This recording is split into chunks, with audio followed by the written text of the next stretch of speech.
나 평소에 기분이 너무 왔다 갔다 해. 조울증인가 봐. 정신과야 그거 한 번 먹으면 중독되는 거 아니야? 머리가 망가진다던데. 정신과 의사세요? 그럼 제 마음도 막 읽고 그런 거 아니에요? 정신과? 마음만 굳게 먹으면 되는 걸 무슨 치료를 받는다고. 네가 의지가 약해서 그래. 정신과 의사들이 보여주는 정신과의 속살. 어디서도 듣지 못했던 정신과의 속사정 이야기. 내부자들. 지금 바로 시작합니다. 동훈이 연기 괜찮네. 이제 동훈이가 하는 걸로 할까? 그래요? 그럼 이제 손정현 선생님 존재 가치가 필요가 없어졌네요.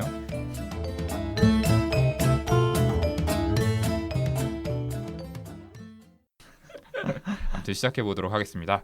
안녕하세요. 젊은 정신과 의사들이 하는 솔직하고 은밀하고 자상한 정신건강과 마음 이야기 내부자들입니다. 먼저 이 방송 참여한 분들 소개 부탁드릴게요. 예, 안녕하세요. 김지용입니다. 네, 윤희우입니다. 안녕하세요. 허기영입니다. 네, 그리고 저는 이 방송의 사회자 오동훈입니다. 어떻게 다들 잘 지내셨나요? 우리 요즘 굉장히 자주 보고 있죠.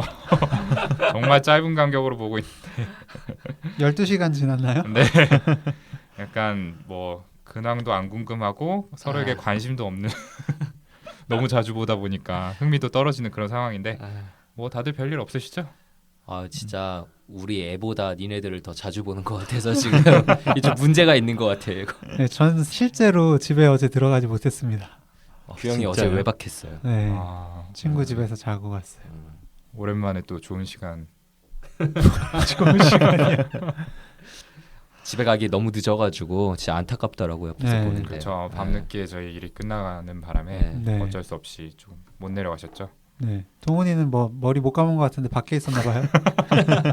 아니요, 저 그냥 집에 잘 들어가서 잘 쉬고 나왔는데 원래 머리가 좀 이래요. 저는. 그러니까 어제 우리랑 그 늦은 시간에 일이 끝났는데도 굳이 술자리에 가겠다면서 또 갔잖아요. 아, 그러니까요. 그러니까 중간중간 계속 연락하면서 빨리 가야 되는데 이러고. 제가 친구들이 몇 명 없는데 제 그 친구들마저 저를 외면할까봐 어쩔 수 없이 간 거죠. 버림받는 건 너무 싫어요.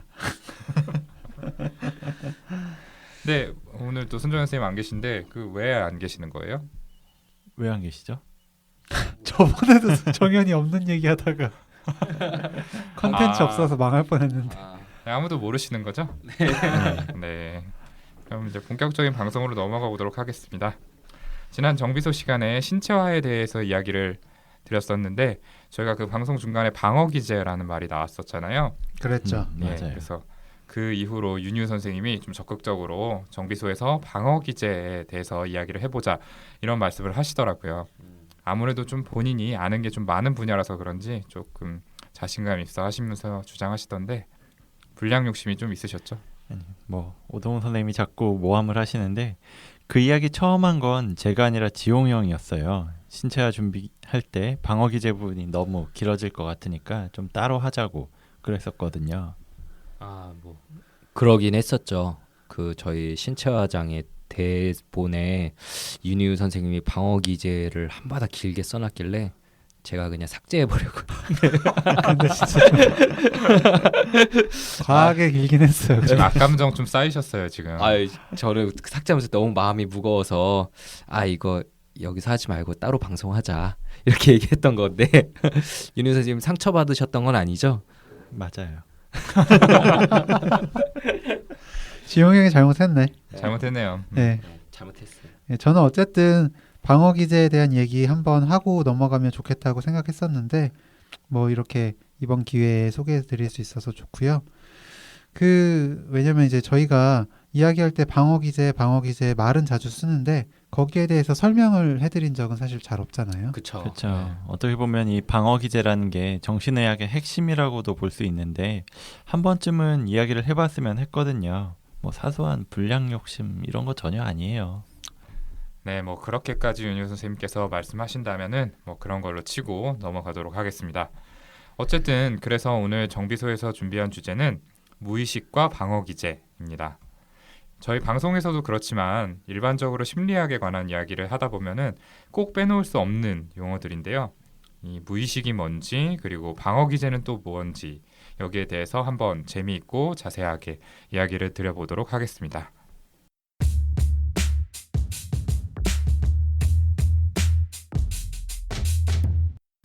네, 그럼 이제 본격적인 얘기 시작할 텐데 이제 어떤 얘기부터 좀 해야 될까요? 이 시간 가장 기다려 오셨을 윤유 선생님이 좀 시작해 주시죠. 네. 아무래도 무의식이 뭔지에 대해서 이야기를 먼저 나눠보면 좋을 것 같아요. 이 무의식이라는 말이 정말 일상생활에서도 사실 많이 쓰이고 청취자분들도 평소에 많이 들어보거나 써보셨을 것 같아요. 뭐 다들 그렇지 않을까요? 네, 진짜 많이 쓰죠. 네. 내가 뭔가를 의식하고 한 게 아니라 나도 모르게 한 일에 대해서 무의식 중에 그렇게 했다라고 하는 말 진짜 많이 쓰잖아요. 예를 들면 이제 동훈이가 자꾸 희우가 사회를 하는 게 어울리지 않는다 이런 얘기 하는데 그 무의식 중에 이제 사회 자리를 빼앗길지도 모른다는 그런 불안감 때문에 그 자꾸 견제를 하게 되는 거죠. 무의식 중에. 아니거든요. 그럼 의식인가요? 저도 의식 레벨인 것 같다는 생각을 했어요. 아니고요. 저는 언제나 많은 청취자분들의 단단한 지지를 받고 있기 때문에 전혀 걱정을 하고 있지 않습니다. 아 맞아요. 그 오늘 오동훈 선생님이 보여줬는데 이 네. 녹음 좀 전에 초록창에다가 오동훈을 치면은 네. 연관 검색어로 뇌부자들이 뜨는 거예요. 되게 많이 네. 검색하셨구나. 대단하다. 제가 열심히 노력한 결과 드디어 연관 검색어에 넣는데 성공했습니다. 네. 너무 기쁘고요. 저뿐만 아니라 힘써주신 저희 가족분들, 아내분, 친지분들 아무튼 다 감사드리고 뭐 아무튼 저는 뭐 사회자리에 대해서는 전혀 걱정 안 하고 있고요. 단지 윤희우 선생님이 이제 사연 요정, 분석 요정 이런 캐릭터가 더 잘 어울리시길래 드렸던 말씀입니다. 네. 진짜 걱정할 필요가 전혀 없는 게 저 자리 노리고 있는 사람 아무도 없거든요. 전 그냥 동훈이가 자리를 비울 때만 대타로 그 자리를 채우려고 하는 거죠. 아 진짜 바로 앞에서 쳐다보기 힘든 연기력인 것 같아요. 저희 연극부 아니었어요? 연극반에서 그 다크한 분위기를 맡던 사람이라 분위기. 네. 윤우 선생님 그 방금 말실수 의도한 건가요? 의도였습니다. 어쨌든 좀 더 연습하셔야 될 것 같고요. 뭐 연기는 좀 부끄러웠지만 어쨌든 저희가 계속 이렇게 동훈이와 희우의 마음을 이야기하는 게 이런 게 바로 무의식이다라는 걸 좀 보여드리고자 하는 건데 좀 많이 부족했던 것 같긴 하네요. 우선 그러니까 무의식이라고 하는 게 우리 마음 속에 들어 있는 거죠. 평소에 알아채지는 못하는 생각이지만 마음 속에 남아 있어서 내가 어떤 생각이나 행동을 하게 만드는 거라고 생각하시면 될 거예요. 이제 뭐 지금 이 자리를 유지하면서 인기를 좀 더 끌어보고자 싶은 생각과 자리를 빼앗길지도 모른다는 불안감을 일으키는 생각이 동훈이 마음속에 무의식에 자리하고 있다는 거죠.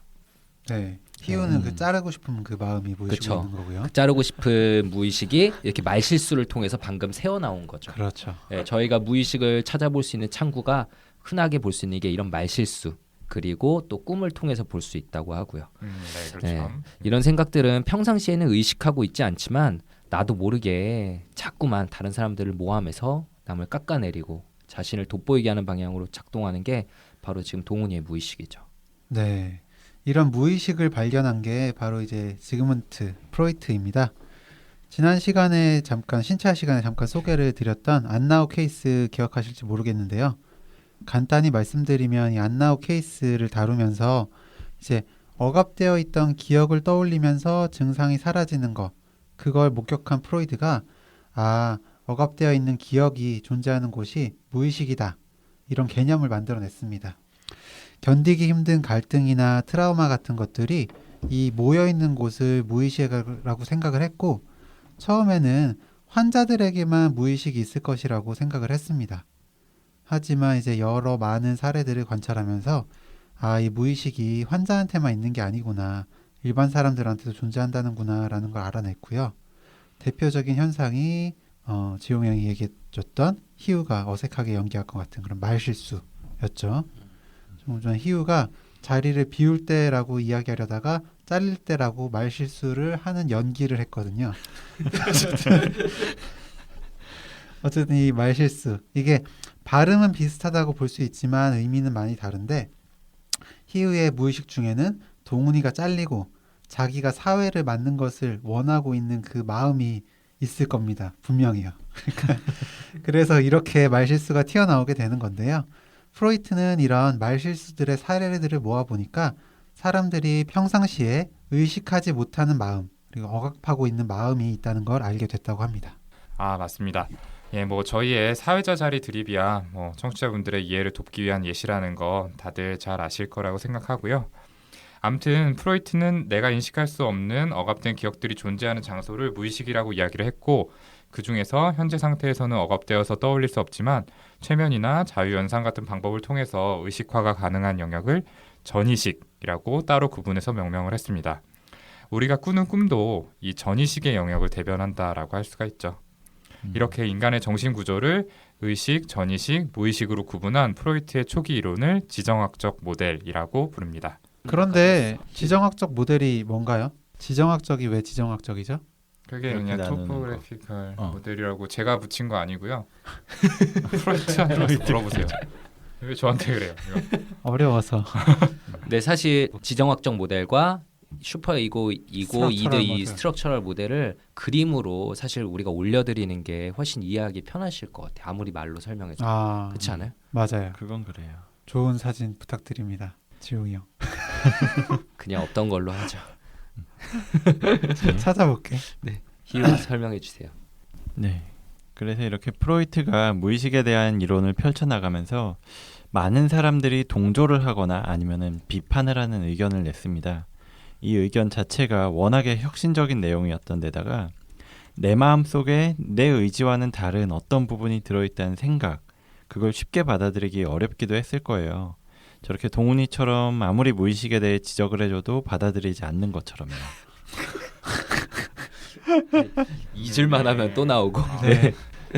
네. 네. 아무튼 이런 마음이 드는 게 당연할 수밖에 없는 게 프로이트의 말대로라면 처리하기 어려운 생각들을 떠올리지 않게 마음속으로 억압한 결과로 무의식이 된 거라면 그 생각 자체가 내 마음속에 갈등을 일으키는 생각이라는 거잖아요. 그렇죠. 그러니까 그 마음에 대해서 직접 직면을 하게 되면 당연히 반감이 들 수밖에 없죠. 뭐 그런 부분들도 있고 또 더 문제가 된 건 무의식 중에 자리 잡은 기억들이 전부 다 억압을 통해서 만들어진 건 아니기도 해요. 예를 들자면 뭐 우리가 자전거 타는 걸 배우는 과정을 생각해 보면요. 처음에 자전거 탈 땐 여러 가지 생각을 하죠. 뭐 핸들은 어떻게 잡아야 되나, 페달은 어떻게 밟나, 균형은 어떻게 잡나 이런 것들. 여러 가지를 생각을 하고 자전거가 쓰러지지 않게 하려고 생각을 계속하게 될 거예요. 근데 어느 정도 익숙해지게 되면 뭐 페달은 어떻게 밟아야 되지? 이런 생각은 사라지고 그냥 자전거 탈 수 있게 되거든요. 몸이 기억을 한다고 표현을 하죠. 뭐 이외에도 젓가락질이라든지 키보드 자판 입력이라든지 이런 것들. 숙달되기 전까지는 계속 생각을 하고 하나하나 해야 되는 것들이 어느 순간부터는 무의식 중에 할 수 있게 되거든요. 이런 기억들은 뭐 우리가 처리하기 힘든 감정이 들어서 억누르는 게 아니라 그저 자연스럽게 체득이 되고 무의식으로 옮겨가 버리는 거예요. 그래서 프로이트의 지정학적 이론으로는 이런 현상을 설명하기가 어려웠죠. 그래서 프로이트는 지정학적인 모델을 개량한 구조이론이라는 걸 발표하게 됩니다. 이 구조이론에 대한 설명은 허규영 선생님한테 좀 부탁을 드려보고 싶네요. 네. 구조이론 이것도 정말 어렵죠. 어려운 설명 전문가 허경입니다. 네. 페이스북이나 뭐 이제 카카오 톡 플러스 친구에 올려드릴 이제 그림 보시면서 같이 좀 들으시면 좋을 것 같다는 생각이 들고요. 그 앞에서 얘기했던 그런 지정학적 모델의 한계점이 있기 때문에 프로이트가 이제 후기에 발표한 구조 이론은 좀 달라요. 그래서 우리 마음속에는 이드, 에고, 슈퍼에고가 있다. 이것도 한 번씩은 사실 좀 들어보셨을 거예요. 그래서 우리나라 말로는 본능, 자아, 초자아 맞나요? 네. 네. 이런 구조가 있으면 이게 각각의 기능을 하고 있다라는 이론인데요. 사람의 이드는 이제 본능인데 본능은 이제 무의식에 계속 남아 있는 부분이죠. 네. 이 본능은 무의식에 있고, 근데 이제 에고와 슈퍼에고, 그러니까 자아와 초자아는 무의식에도 있고 의식에 있고 이렇게 걸쳐 있다라고 이야기를 했습니다. 이 중에서 이제 가장 많은 부분을 차지하는 거는 에고, 그 자아인데요. 자아에 대해서 좀 이제 아주 간단하게 설명을 드리면 내 스스로가 뭔가 생각해서 판단하고 행동하고 하는 모든 기능을 자아라고 생각하시면 돼요. 예. 그래서 이제 무의식적인 자아의 또 기능 중에 자아가 이제 무의식, 의식 결쳐 있다고 했잖아요. 그래서 그래서 무의식에 해당하는 자아의 기능 중 가장 중요한 게 방어 기제입니다.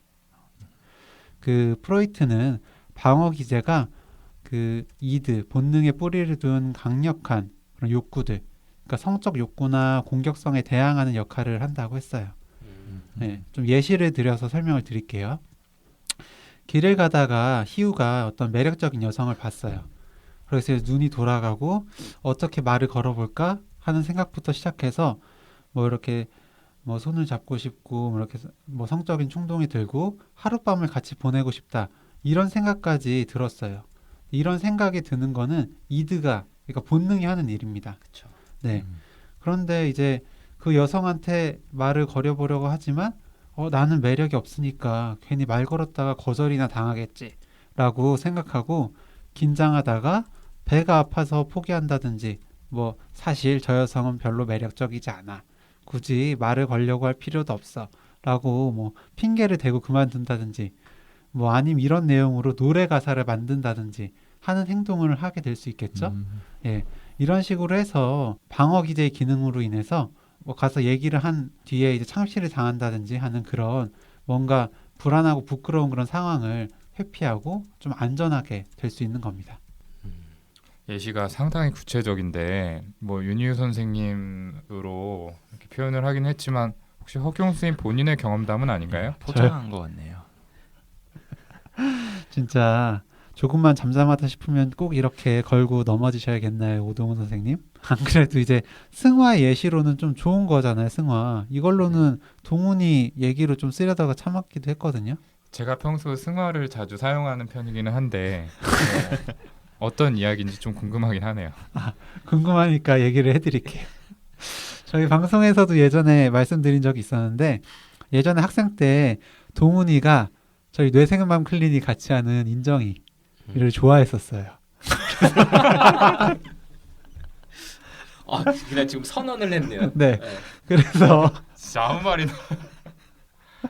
네, 좋아했을 수도 있어요. 근데 어쨌든 둘 다 미술반이었는데 동훈이가 인정이를 모델로 그림을 그리다 보니까 어느새 그림이 전지현처럼 완성이 됐었던 그런 에피소드 말씀드렸었잖아요.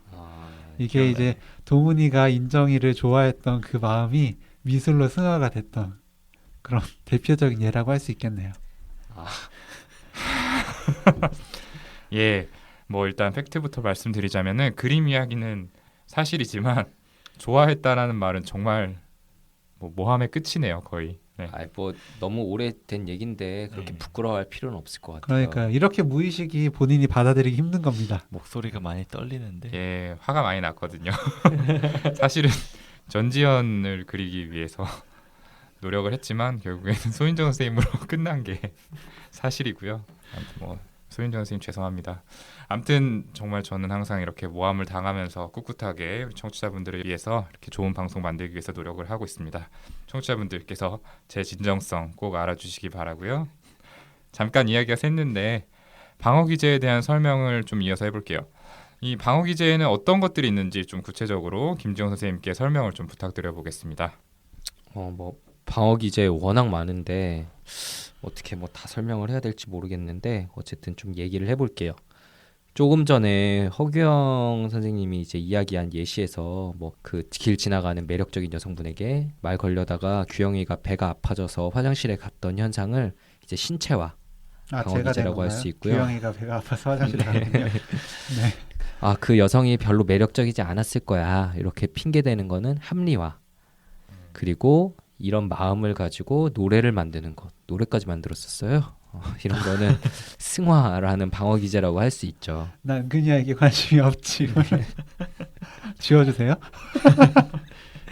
네, 이렇게 세분화되는 방어 기제는 이거 뒤에 이제 뭐 프로이트가 완성시킨 게 아니고 그 또 지그문트 프로이드의 딸인 안나 프로이드라는 사람이 있는데 이 사람이 자아와 방어 기제라는 저서에서 9가지 방어 기제에 대해서 이야기를 했고요.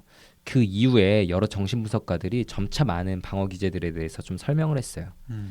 그 중에 베일런트라는 분은 원시적인 방어 기제에서부터 신경증적인 방어 기제 그리고 성숙한 방어 기제로 방어 기제들을 좀 단계별로 나눴어요. 앞서 예를 든 그 신체화는 원시적인 방어 기제에 속하고 합리화는 신경증적인 방어 기제, 승화는 성숙한 방어 기제 단계에 들어가게 되죠. 이렇게 스스로의 마음에 타격을 입는 것을 막기 위해서 무의식적으로 돌아가는 현상이라는 것은 똑같지만 원시적인 방어 기제는 좀 더 병리적인 현상으로 본다는 차이가 있어요. 뭐 마음속 갈등을 승화를 통해 노래로 만들어 부르는 거는 스스로 기분도 풀리게 하고 뭐 다른 사람도 즐기게 할 수 있는 그런 거잖아요. 네, 처용가 같은 거. 아, 그쵸. 그렇죠. 정말 네. 분노했을 때 오히려 그걸 노래로 만든 네. 좋은 예신 것 같네요. 그리고 뭐 합리화를 하는 것, 그것도 뭐 역시나 그럭저럭 썩 기분이 좋진 않아도 뭔가 스스로 납득할 만한 이유가 생기고 마음을 편안해지게 할 수는 있겠죠. 하지만 이렇게 배가 아파지면서 말을 걸지 못하게 된 거는 결과적으로는 다른 방어 기제들하고 똑같이 말도 걸지 않고 창피도 당하지 않고 뭐 사고도 치지 않았다, 이런 공통점은 있지만 일단 통증이 생긴 거는 있고 또 시간이 지나도 뭔가 찜찜한 마음이 남게 된다는 좀 차이가 있죠. 원시적인 방어 기제일수록 더 병리적, 병적이라고 볼 수 있는 거고, 실제로 그런 방어 기제를 많이 사용하는 사람들이 정신적이거나 신체적인 증상을 더 일으킬 수가 있습니다. 네. 근데 여기서 한 가지 좀 짚고 넘어가고 싶은 게, 아무리 미성숙하고 병적인 방어 기제라고 하더라도 그게 나 스스로를 괴롭히거나 위험에 빠뜨리려는 거가 아니라 오히려 스스로를 방어하기 위한 수단이라는 걸 기억하셨으면 좋겠어요. 뭐 물론 결과적으로는 내가 배가 아파지게 만들긴 했지만 어쨌든 배가 아파서 말을 못 건 거지, 말만 걸었으면 얼마든지 데이트할 수 있었다, 뭐 이런 식으로 자유하면서 자존심은 지킬 수 있다는 게 중요하거든요. 네. 그리고 또 사람이 상황에 따라서 미성숙한 방어 기제부터 성숙한 방어 기제까지 다양한 방어 기제를 사용하기도 하고요. 뭐 어쩌다 한 번씩 미성숙한 방어 기제를 사용한다고 해서 내 자아의 기능이 뭐 떨어진다, 이렇게 볼 수는 없는 거죠. 네. 하지만 한 사람이 반복해서 미성숙한 방어 기제를 사용하고 그걸로 인해서 스스로든 뭐 다른 사람과 관계에서든 문제를 일으키게 된다면 그게 병리적인 현상이라고 생각을 해야 되고요. 그래서 예를 들면 신체화 방어 기제를 어쩌다 한 번씩 쓰는 거라면 뭐 유용하게 쓸 수도 있지만, 지난 시간에 소개시켜드렸던 이야기처럼 지속되는 통증 때문에 일상생활에 어려움이 일어나게 되면 치료의 대상이 되는 거죠. 맞아요. 사실 어쩌다 한두 번 정도 이렇게 미성숙한 방어 기제를 쓰는 건 큰 문제는 아니에요. 아무리 성숙한 자아라도 스트레스로 인해서 기능이 일시적으로 약화될 수가 있거든요. 근데 이렇게 미성숙한 방어 기제가 계속 반복이 된다면 이게 패턴으로 고착화되게 되고 그럴 때 문제가 될 수가 있는 거죠. 그렇죠. 그런데 앞서 이제 신체화, 합리화 등등 방어 기제들에 대해서 잠깐 이야기를 해주셨는데 그 중에서 몇 가지만 좀 추가적으로 설명을 드려볼게요. 방어 기제라는 거는 사실 수십 가지가 있기 때문에 전부 다 말씀드릴 수는 없고 그 중에 저희가 방송에서 자주 이야기하는 것들 위주로 좀 몇 가지를 이야기해보면 좋을 것 같습니다. 아까 말한 것처럼 방어 기제의 성숙, 미숙한 정도에 따라 분류를 해서 이야기를 드리는 게 좋을 것 같은데요. 성숙한 방어 기제부터 좀 얘기를 해볼까요? 네. 허경훈 선생님께 좀 부탁을 드려보도록 하겠습니다. 네. 성숙한 방어 기제 먼저 말씀을 드릴게요. 성숙한 방어 기제는 뭐 앞서 말씀을 드렸던 승화나 뭐 유머, 이타주의, 예상, 억제 같은 것들이 있어요. 대부분 단어 그대로 생각을 하시면 되는데 긴장된 상황에서 뭐 농담을 한다든지 하는 식으로 그 상황을 좀 이겨내는 게 유머고, 자신보다 타인을 우선시하는 그런 마음이 이타주의예요. 예상이라는 거는 미래에 내가 어떤 성취를 할 건지 계획하고 그걸 생각하면서 이제 지금 즉각적인 만족을 미루는 건데요. 예를 들면 이제 요즘 제일 핫한 팟캐스트가 김상민 씨가 하는 영수증이잖아요. 네. 예, 거기 방송 내용처럼 지금 당장 뭐 소고기를 막 사 먹고 싶어요. 근데 그건 되게 stupid한 생각이잖아요. 그래서 그 돈을 아껴서 great한 그 부자가 되기를 기대하는 거죠. 그러니까 당장의 이제 만족을 좀 미루는 거가 예상이다라고 말씀을 드리는데, 요런 이제 뭐 유머나 이타주의, 예상 같은 경우에는 조금 이해가 쉽게 되실 텐데, 억제라는 거는 억압하고 좀 헷갈릴 수 있는 개념이에요. 이 억제라는 거는 성숙한 방어 기제에 속하고, 억압은 이제 중간 단계 신경증적인 이제 방어 기제에 속하는데, 둘의 차이는 어떤 불편한 감정이나 충동을 의식적으로 참는 게 억제고 무의식 중에 억누르는 건 억압이라고 합니다. 그 이상민 씨 명언 기억나시나요? 어떤 힘들 때 우는 건 삼류다. 힘들 때 참는 건 이류다. 힘들 때 웃는 건 인류다. 라고 하잖아요. 네. 그대로네요. 예, 정확하네요. 이 힘들 때 참는 게 무의식 중에 억압이라고 하면은 뭐 이류라고 할 수 있겠죠. 그렇죠. 근데 이게 의식적으로 이제 억제하는 거라면 그것도 근데 사실은 인류라고 볼 수도 있는 거예요. 그렇겠죠? 네. 어쨌든 근데 그 앞으로 그 이야기할 이 미성숙한 방어 기제들에 비하면 이게 좋은 방어 기제들이긴 한데 이런 방어 기제들도 역시나 이제 너무 많이 사용되든지 하면 병리적인 모습을 보일 수도 있어요. 예를 들어서 이제 타인의 요구에 따라 자신을 맞추는 이타주의 같은 경우에도 뭐 건설적인 방향으로 작동될 수도 있지만 때로는 이제 그냥 자기애적인 만족을 위해 사용되기도 하거든요. 저희가 이제 지난 시간에 방송한 그 미스터 브래드도 이타주의의 결과로 인해서 마음속에 갈등이 생겼다는 생각이 들어요. 그러니까 이제 비영리 회사를 운영하면서 요 비영리 회사는 이제 일종의 사회적 기업이죠. 그러니까 그런 걸 운영하면서 오랜 시간 동안 아, 나는 이런 회사를 운영하니까 괜찮은 사람이야. 좋은 사람이야 라면서 스스로는 만족을 하면서 살았을 거예요.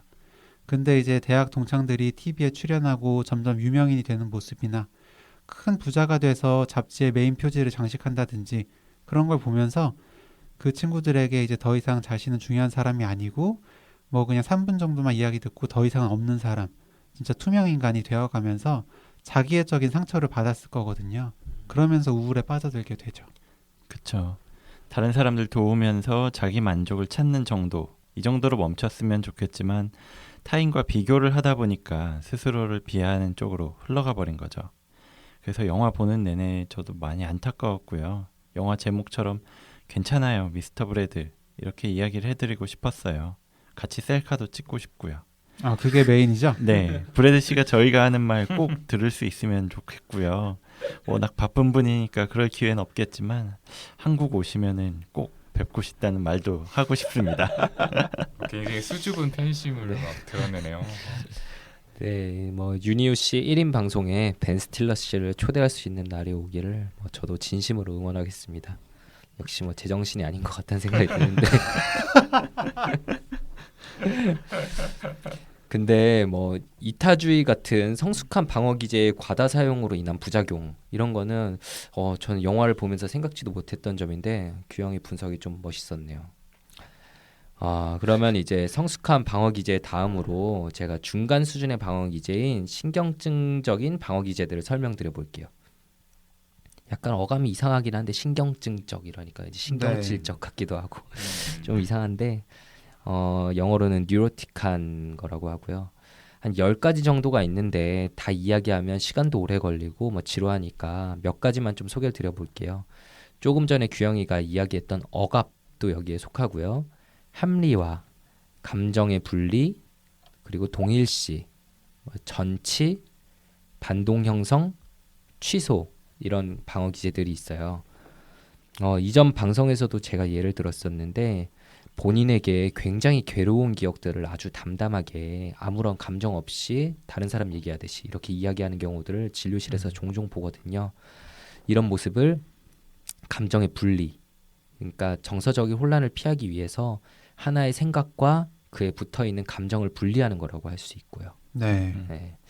그 다음으로 한번 전치를 설명드려보면 예를 들어보면 어떤 아이가 이전에는 같이 잘 놀던 강아지를 보고 갑자기 두려워하고 우는 모습을 보였는데 하필이면 그 타이밍이 평소에는 화를 절대 내지 않던 아버지가 갑자기 어머니에게 심하게 화를 내는 모습을 본 후에 그런 애가 변하는 모습이 발생했다고 해요. 그런데 희한하게 아버지를 볼 때는 무서워하지 않고 강아지를 보고 무서워하는 거죠. 화낸 건 아버지인데. 이런 현상이 왜 나타나냐면 실제로 애가 그 모습을 보고 두려운 건 아버지지만 아버지를 그렇다고 나쁜 대상, 나쁜 사람으로 만드는 건 아이의 마음속에서 안 좋은 행동일 수 있는 거거든요. 그래서 대신에 편하게, 좀 더 마음 편하게 나쁜 대상으로 대할 수 있는 강아지를 대신 무서워하게 되는 거죠. 근데 그럴 땐 단 아버지와 강아지 사이에 뭔가 공통점이 있어요. 예. 아버지가 갑자기 소리를 지르는 것과 개가 짖는 것에서 뭐 비슷한 느낌을 받았다든지 아버지가 뭐 개같이 이렇게 행동을 했다든지 네. 이렇게 한 가지 생각이나 그 대상과 관련된 감정을 원래의 것과 유사한 다른 대상이나 생각으로 옮기는 걸 좀 전치라고 해요. 그 속담도 있죠. 자라보고 놀란 놀란 것은 아, 속뚜껑 보고도 놀란다. 그렇죠, 그렇죠. 예, 이제 설명이 좀 길어지니까 다른 방어 기제들은 동훈이한테 더 설명을 부탁드려 볼게요. 네, 이번에는 동일시라는 방어 기제를 설명드려 볼게요. 이 동일시는 다른 사람처럼 되기 위해서 그 사람의 특성을 내재화하는 걸 말해요. 이 현상은 이제 부모와 아이 간의 아이의 정상 발달에서 좀 흔히 나타나는 현상인데요. 쉬운 예로 아버지 구두를 신고 다니는 남자아이를 생각하면 되겠습니다. 이제 아버지처럼 되고 싶어서 그 아버지의 모습을 좀 따라하게 되는 거고, 또 외형적인 모습이 아니라 뭐 습관이라든지 말투라든지 뭐 가치관 이런 것까지도 이제 동일시하게 되는 경우가 있습니다. 동훈이가 유명 연예인의 패션을 따라하는 것도 비슷한 심리라고 보면 되겠네요. 그렇죠. 성공하고 싶은 그런 욕구가 TV에 출연하고 싶 누구? 모르겠어요. 그냥 일단 한번 질러봤어요. 네, 제가 참죠. 네, 다음으로 반동 형성이 있습니다. 예, 반동 형성은 미운 아이 떡 하나 더 준다라는 속담이 가장 잘 보여준다라고 할 수 있는데요. 본인의 실제 감정을 숨기고 그 실제 감정과 반대되는 행동을 하게 되는 거죠. 이제 타인에 대해서 부정적인 감정을 가지면 아무래도 불편한 마음이 들잖아요. 그러니까 이러한 감정을 숨기기 위해서 또 보상하기 위해서 무의식적으로 상대에게 더 잘해주게 되는 경우를 들 수 있습니다. 네. 이를테면은 제가 지용 형한테 요즘 잘하잖아요. 그게 다 이유가 있는 거죠. 그만큼 네. 반동 형성. 미워하는 네, 거군요. 반동 형성. 네. 잘하는 지용 게 형이 이 정도. 이제 나이도 많고 알아온 세월도 좀 길고 하니까 좀 미워하는 감정을 제가 갖기에는 제 마음이 좀 받아들이기가 어렵고, 그래서 이제 잘하려고 좀 노력을 하고 있죠. 이타주의인 줄 알았는데 그냥 반동 형성이었네요. 반동 형성이죠. 네. 제 내면의 감정 꼭 알아주셨으면 좋겠고요. 예. 합리화는 아마도 많은 분들이 알고 계실 텐데요. 이 내적 갈등을 유발하는 상황에 대해서 그럴듯한 설명을 붙여서 해석을 함으로써 갈등 그리고 그로 인한 불안을 좀 덮어버리려고 하는 시도를 말합니다. 우리 잘 알고 계시는 이솝우화 중에서 여우와 심포도 사례 다 아실 텐데요.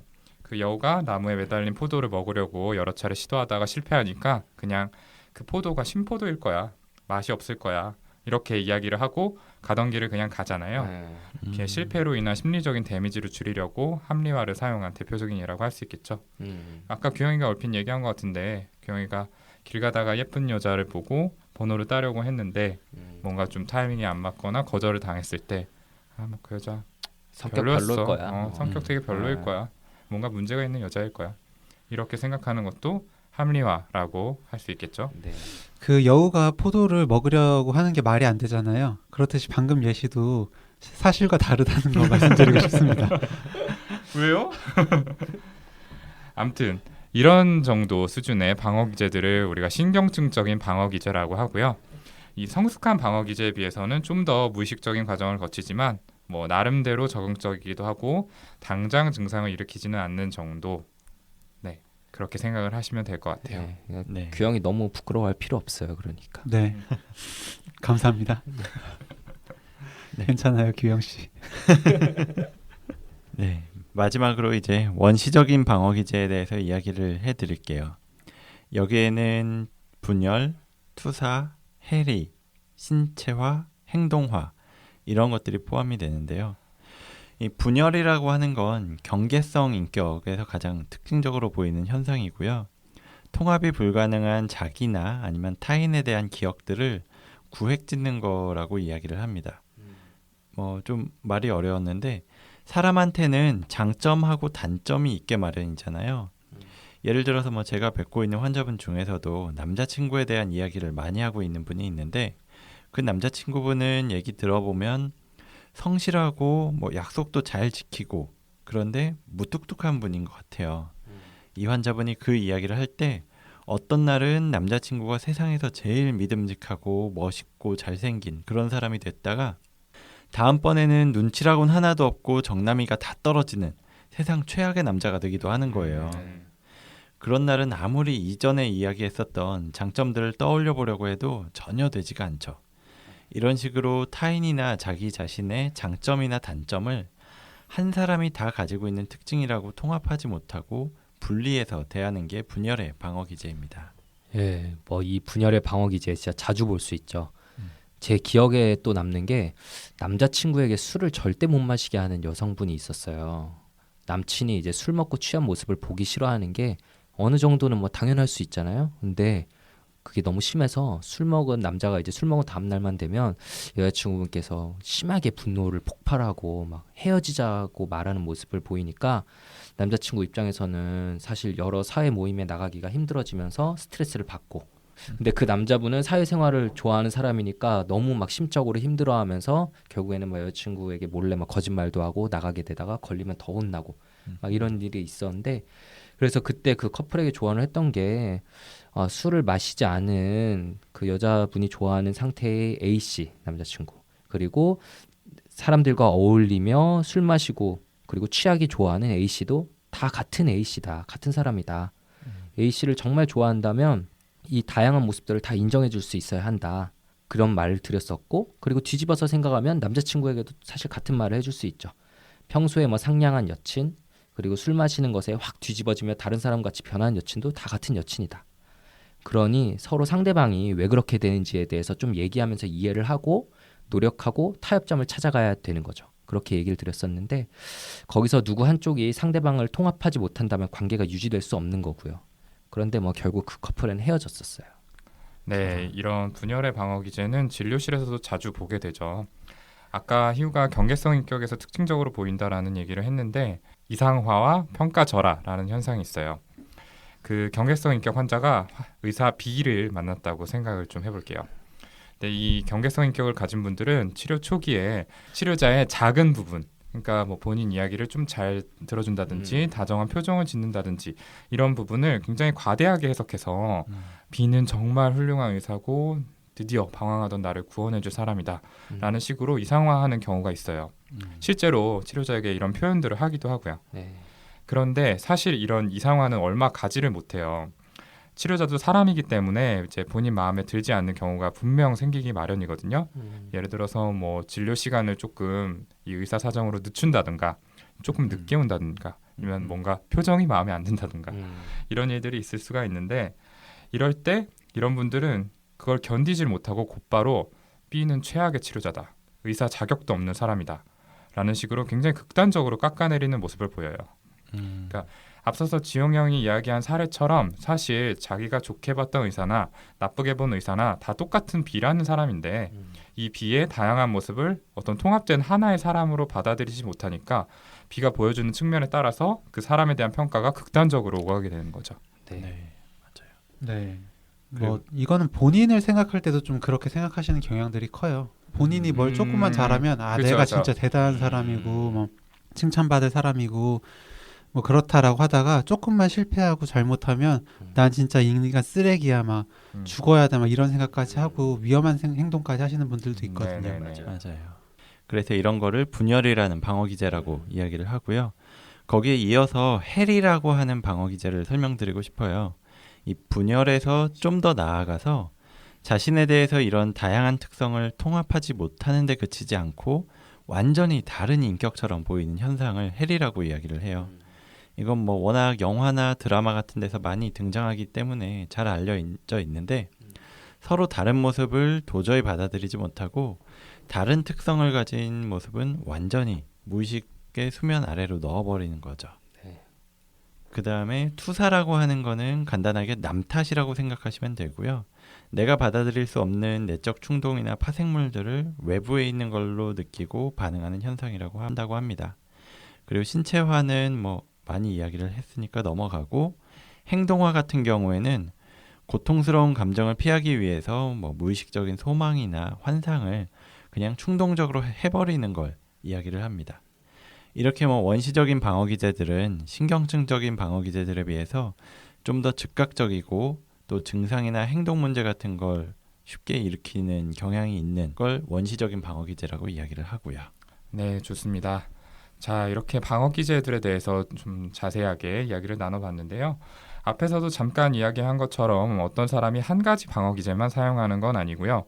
상황에 따라서 원시적인 것부터 성숙한 것까지 다양하게 사용을 할 수 있습니다.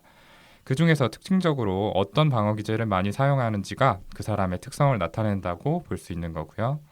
다만 대부분의 방어 기제들은 자아의 기능 중에서도 무의식적인 영역에서 작동을 하는 것이고 스스로 감당하기 힘든 어떤 갈등들을 방어적으로 처리하는 현상이기 때문에 당신은 지금 이런 방어 기제를 사용하고 있습니다 라고 이야기를 하면 쉽게 받아들일 수 없는 게 당연합니다.